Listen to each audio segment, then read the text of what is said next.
लो हे तपाईको ब्लगर चाहिँ यस्तो छ है हालत ब्लगरको रियालिटी इस्कुसको मुन्टा अर्ग्यानिक हामी त खालि अर्ग्यानिक खान्छ है आजकल त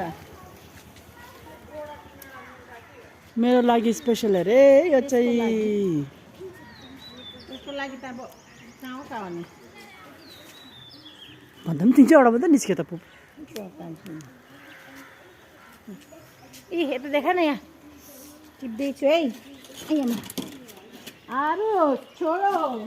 this is the reality of यो ब्लगर अंकुशे पनि अर्ग्यानिक छ उसको त हो देखियो होला यो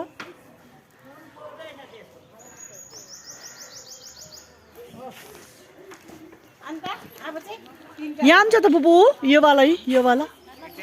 यताबाट आएर हुन्छ हौ आमा यसमै यसलाई नि उयो त्यो पछाडिको एउटा के अरे उयो पिन्डलको गुबा पनि टिपिदिनु त मैले उधर झार्देको भनेको भाँच्यो स्वास्थ्य ला ऊ अर्को चढ्दैछ त्यसलाई पनि यो चाहिँ जति भाँची त्यति उम्लिन्छ अरे होइन बुबु उम्लिन्छ अरे पलाउँछ अरे आरुसमा पानी हालेर ऊ हेर्नु खेतमा कत्रो टुसा आउँदै मरे मैले पानी हालेर राम्रो पार्दिएको त मलाई स्क्वासको मुन्टा माथिको हो तिमी भेट्दैन त आरुस मुझे मत पकड यार अंकुशले तान्न दे उभो चढ्दैछ त त्यहाँ मैले अनि उभो चढ्दैछ अंकुश त ल्याक्का भाइ नानी के नदेखा न अलिकति ठुलो हुँदैन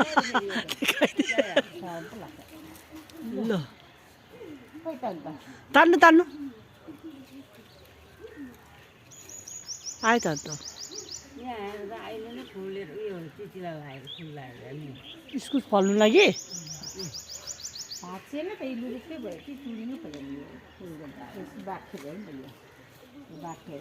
तपाईँ पुड्को भयो म निकाल्छु हौ यसो गरौँ न बटारेर ल आउनु